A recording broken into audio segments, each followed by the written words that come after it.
I'm diving, I usually lean more towards shooting video, but there are so many moments that I wish I could capture in a still photo.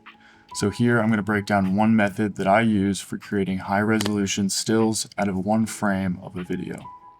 So to do this, I'm going to be using Adobe Photoshop and Topaz Photo AI. I'm sure you know what Photoshop is, but if you haven't heard of Topaz, you should really check it out, and today I'm going to show you why. So for this example, I'm going to be using this video of a juvenile fish that I shot while blackwater diving in Yap, and I really like this moment when it sees its reflection in the dome and kind of flares up and gets defensive.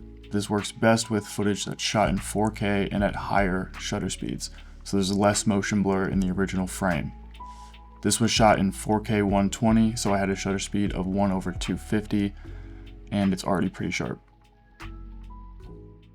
Alright, so I'm going to start off by having my clip on the timeline in whatever software that you're using. Here I'm in DaVinci Resolve, and I'm just going to place my playhead at the moment that I want to capture. So about right there looks good.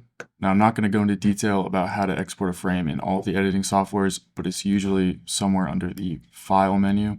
So in DaVinci Resolve, it's just File, Export, Current Frame as Still. And then find a folder somewhere to export it. And I'm just going to rename it to Fish. And I'm going to be exporting it as a TIFF file, just because we're going to be exporting it a few different times and I don't want it to lose quality. So TIFF and then export. And then from there, find the image, and we're going to take this and open it up into Photoshop. Now it's important that you have the latest version of Photoshop so that you can take advantage of Photoshop's generative AI features.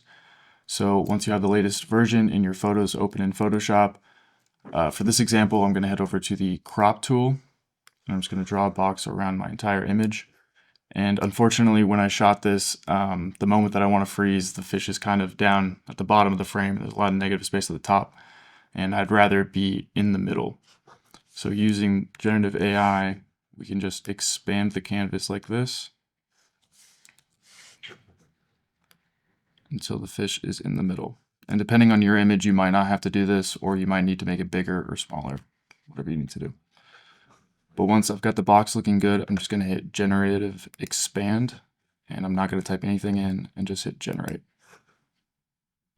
Cool, so once you do that, it'll give you 3 different variations, and you can just cycle through them and see which one is the best.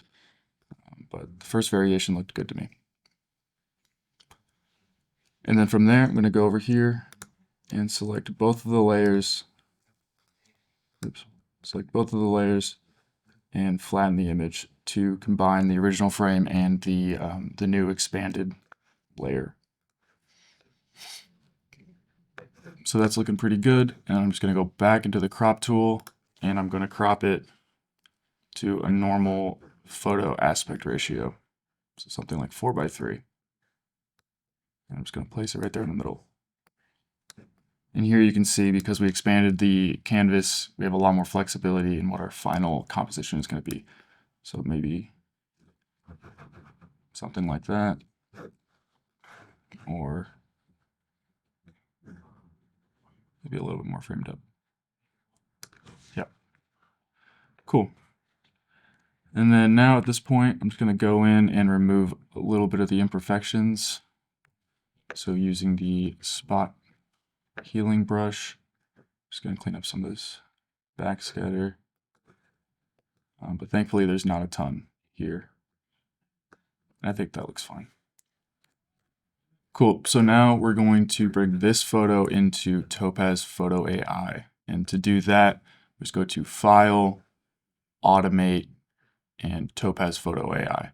Once you download and install Topaz, this shortcut will be automatically installed into Photoshop. Click on that. Great, so now we're in Topaz Photo AI and the photo has loaded. And honestly, I've been a bit hesitant to use Topaz in the past because I think that some of the effects can make the image look kind of fake. But in the latest Photo AI 3, when applied subtly, I think some of the improvements can really help out a lot. And the one I'm going to show today is a great example of that.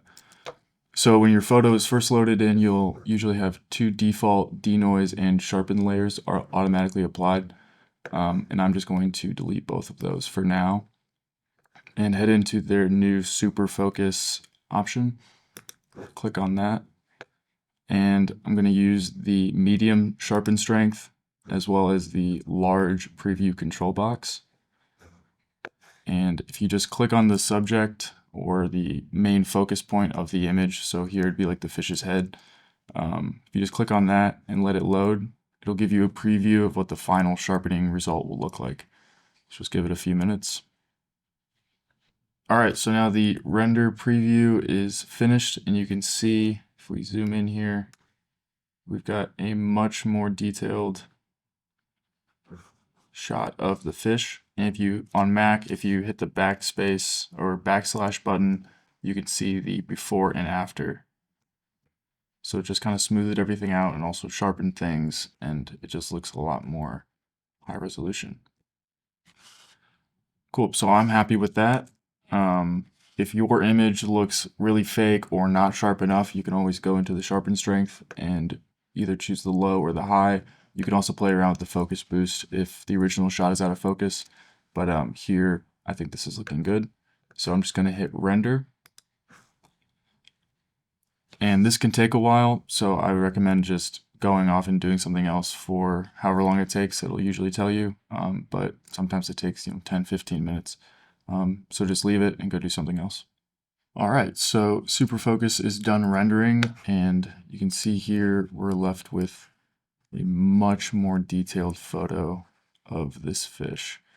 First time I ran it through, I was blown away by how much it was able to recover while still looking relatively natural. I don't think there's any effects here that look too plasticky and fake. So yeah, I'm really happy with this result. So now I'm going to go in and add in those two denoise and sharpen layers back into the image just to pull out a tiny bit more detail. So we'll go into sharpen, and by default it'll pick the model that it thinks is best, and I'll just keep everything else on default. And yeah, it just pulled out a little bit more. Still looks pretty natural. And then I'm going to add a denoise.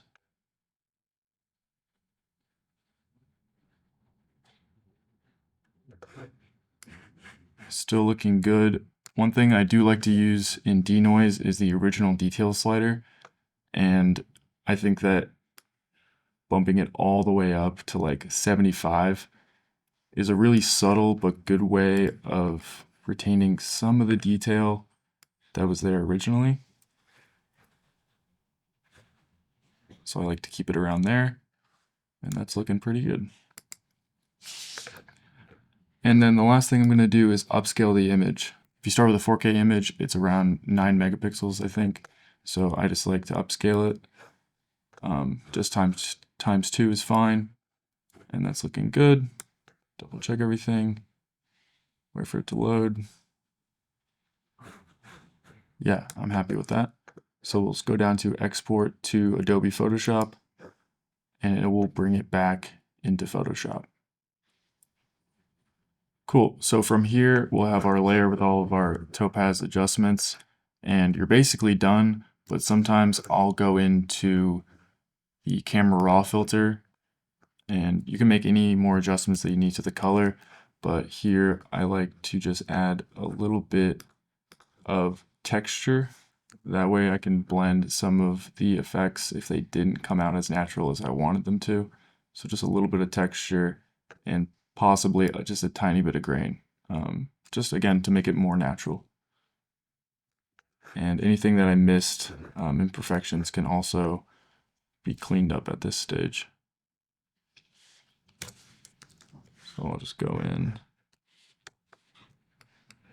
and remove a little bit of these artifacts and backscatter. Like that. Cool. So at this point, we're done, and we can just go to File, Export, Export As.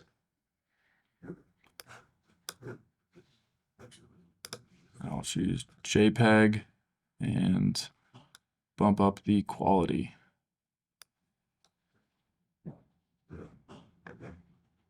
And hit export. Cool. So now we're left with a pretty high resolution image, all from a frame grab. And again, I think this is super impressive that we're able to pull this much detail out of a frame. All right, so we're done. We've taken a frame from a video and turned it into a high resolution image using Topaz AI and Photoshop.